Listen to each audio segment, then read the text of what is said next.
Good morning વિદ્યાર્થી મિત્રો, તમારું હાર્દિક સ્વાગત છે આપણી યુટ્યુબ ચેનલ એમડી એકેડમીમાં। આજે આપણે વાત કરવાની આજના મહત્વપૂર્ણ કરંટ અફેરની। આ કરંટ અફેર ગુજરાતની બધી જ એક્ઝામ માટે મોસ્ટ ઇમ્પોર્ટન્ટ છે। તો શરૂઆત કરીશું આજના કરંટ અફેરની। તો વિશ્વ તળાવ દિવસ ક્યારે ઉજવવામાં આવે છે?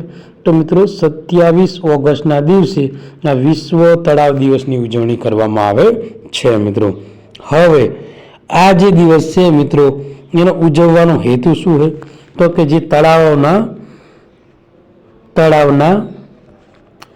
મહત્વને લોકોમાં જાગૃતિ લાવવા માટે આ એક મહત્વપૂર્ણ દિવસ છે, વિશ્વ તળાવ દિવસ, એની ઉજવણી કરવામાં આવે છે મિત્રો।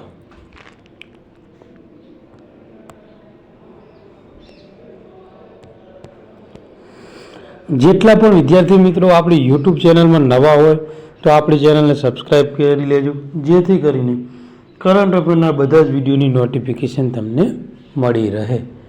તો આગળનો ક્વેશ્ચન છે કે આધ્યાત્મિક પર્યટનને પ્રોત્સાહન આપવા માટે કયા શહેરમાં વૈશ્વિક આધ્યાત્મિક જે સંમેલન છે એનું આયોજન કરવામાં આવ્યું હતું? તો ઉજ્જૈનમાં। તો ઉજ્જૈનમાં મિત્રો જે વૈશ્વિક આધ્યાત્મિક જે સંમેલન હતું એનું આયોજન કરવામાં આવેલું હતું મિત્રો। તો મધ્યપ્રદેશના ઉજ્જૈનમાં વૈશ્વિક આધ્યાત્મિક સંમેલનનું આયોજન કરવામાં આવ્યું હતું।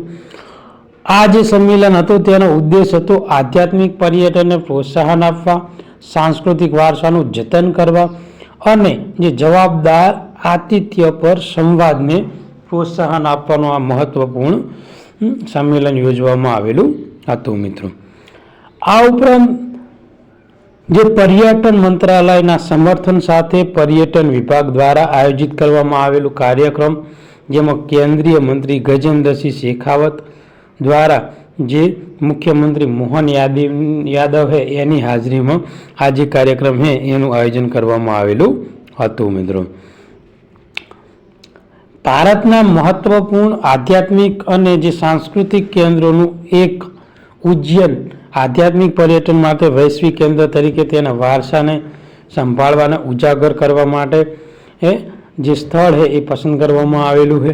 ઉપરાંત મિત્રો આ જે સંમેલન છે તે સાંસ્કૃતિક જે પર્યટન લેન્ડસ્કેપને મજબૂત બનાવવા ઉપર એક મહત્વપૂર્ણ ભાગ ભજવે છે।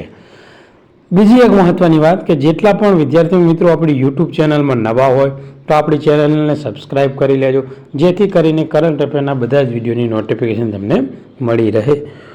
ઓગસ્ટમાં ભાગ્યે જ જોવા મળતી હિમવર્ષા સાથે જે સુરુ સમર ફેસ્ટિવલ છે 2025 એ ક્યાં શરૂ કરવામાં આવ્યો છે? તો મિત્રો આજે આ સુરુ સમર ફેસ્ટિવલ છે એ મિત્રો લદ્દાખમાં મિત્રો શરૂ કરવામાં આવેલો છે મિત્રો।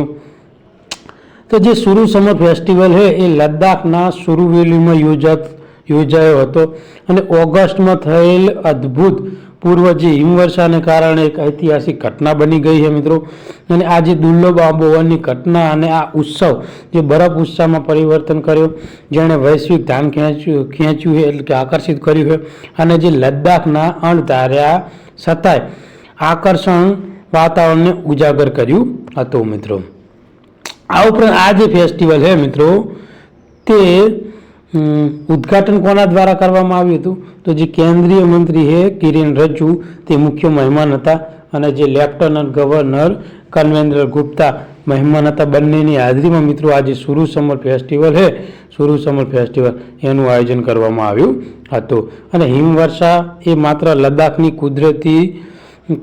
કુદરતતામાં વધારો કર્યો નહીં, પરંતુ એક વિશિષ્ટ સાંસ્કૃતિક અને જે પર્યાવરણીય ઓળખ પર રેખાંકિત કરી છે, અને તે જ તહેવારો એક નોંધપાત્ર અને અવિશ્વસનીય ઉજવણી મિત્રો જે આ કરી છે। તો સુરુ સમર જો ફેસ્ટિવલ તમને પૂછાય તો તમારે મિત્રો લખવાનું છે લદ્દાખ। ઓકે, આગળનો ક્વેશ્ચન છે કે નાયરા એનર્જીના નવા સીઈઓ કોની નિમણૂક કરવામાં આવી છે મિત્રો?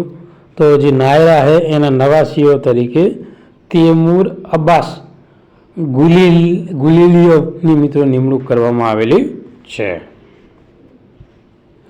આગળનો ક્વેશ્ચન છે કે કયા દેશે કનેક્ટિવિટી વધારીને અને વૈભવી મુસાફરીને પ્રોત્સાહન આપી વાર્ષિક 1 મિલિયન ભારતીય પ્રવાસીઓને આકર્ષવાનું લક્ષ્ય કર્યું છે મિત્રો. તો ઓમાને મિત્રો 1 મિલિયન જે ભારતીય પ્રવાસીઓ છે ને એને આકર્ષવા માટેનું મિત્રો લક્ષ્ય રાખેલું છે. તો મિત્રો ઓમાન 2024માં ભારતીય એટલે કે ભારતમાંથી આવતા 7 લાખ મુલાકાતીઓ પર વાર્ષિક 10 લાખ ભારતીયને આકર્ષવાનું મિત્રો મહત્વાકાંક્ષી યોજના બનાવી છે. એટલે કહેવાનો મતલબ એવો હોય મિત્રો કે ગયા વર્ષે 7 લાખ આવ્યા હતા, પણ આ વખતે 10 લાખ ભારતીયો આવે એ માટે તેમને લક્ષ્ય બનાવેલું છે મિત્રો. ઓકે, આજે પહેલે 2040 હેઠળ તેલની આવક ઉપરાંત તેની અર્થવ્યવસ્થામાં વૈવિધ્યકરણ કરી ભારત સાથે સાંસ્કૃતિક અને જે આર્થિક સંબંધો બનાવવા અને જે પોતાનું રાષ્ટ્ર એને મજબૂત કરવા ઉપર મહત્વ ભાર મૂકે છે મિત્રો. ઓકે,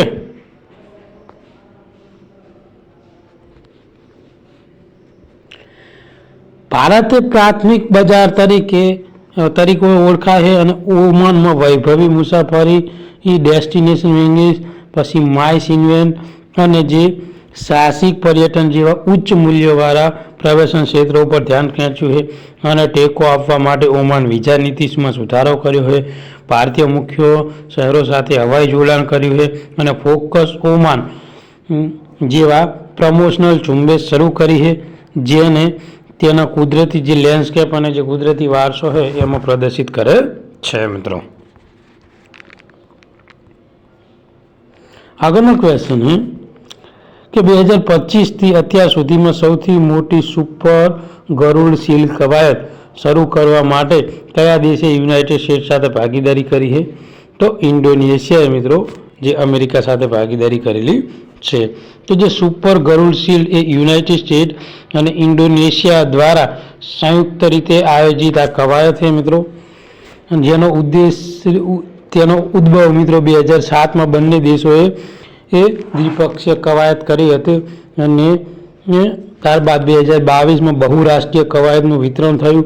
જાપાન, ઓસ્ટ્રેલિયા, સિંગાપોર અને અન્ય ઘણા દેશો જે અસંખ્ય ઇન્ડો પેસિફિક જે સાથીઓ છે તેઓ મિત્રો આ જે સુપર ગરુડ શિલ્ડ છે મિત્રો એમાં ભાગ લે છે મિત્રો. 2025ની મિત્રો આવૃત્તિ અત્યાર સુધીમાં સૌથી મોટી કવાયત તરીકે વર્ણવવામાં આવી છે. યુએસએ સાથે આ કવાયતનું આયોજન અને આયોજનમાં ઇન્ડોનેશિયન કેન્દ્રીય ભૂમિકા પણ પ્રકાશિત કરે છે મિત્રો.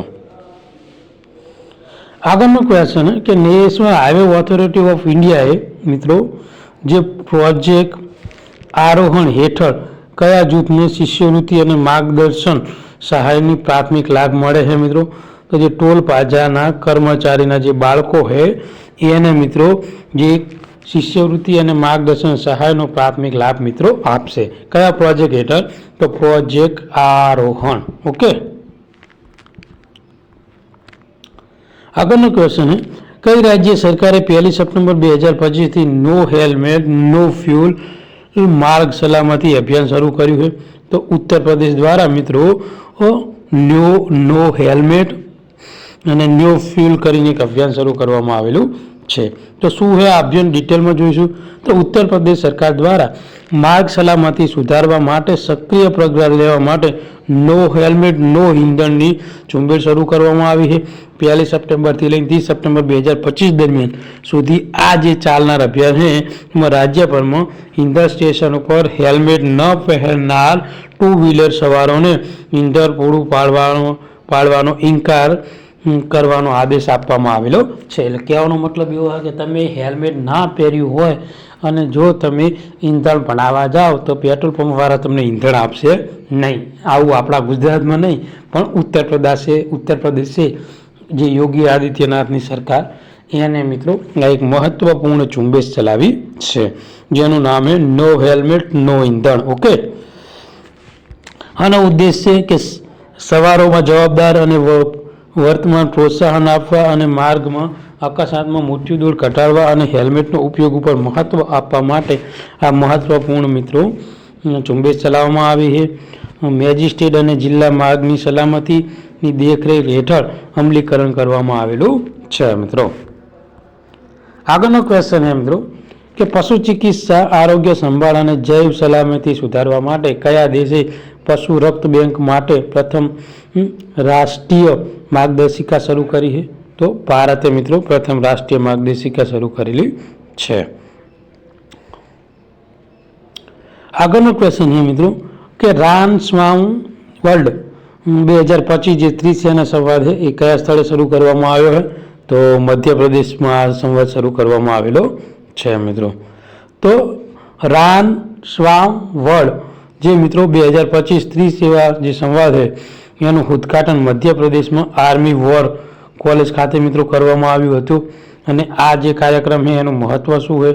તો કે યુદ્ધ અને જે લડાઈના મહત્વપૂર્ણ મુદ્દાઓ પર ચર્ચા કરવાનો, આર્મી, નેવી અને જે એરફોર્સ પ્રતિનિધિત્વને એક સાથે લાવવાનો હતો. મિત્રો આ ઉપરાંત ચીફ ઓફ ડિફેન્સ સ્ટાફના માર્ગદર્શન હેઠળ આયોજિત તે HQ ઇન્ટિગ્રેટેડ ડિફેન્સ સ્ટાફ અને centre for joint war study દ્વારા ક્યુરેટ કરવામાં આવ્યું હતું. અને મિત્રો આ જે હેતુ છે તે લશ્કરી સમુદાય વચ્ચે સંદેશાવ્યવહાર વધારવાનો, ક્રિયા પ્રતિક્રિયાને પ્રોત્સાહન આપવા માટે આ મહત્વપૂર્ણ સંવાદ શરૂ કરવામાં આવેલો હતો. તો આજનું જે મહત્વપૂર્ણ કરંટ અફેર છે એ આપણે અહીંયા પૂરું કરીશું. આ વિડીયો તમને ગમ્યો હોય તો આપણી ચેનલને સબસ્ક્રાઈબ કરી લેજો, તમારા બીજા મિત્રોને મોકલી આપજો. થેન્ક યુ, ધન્યવાદ.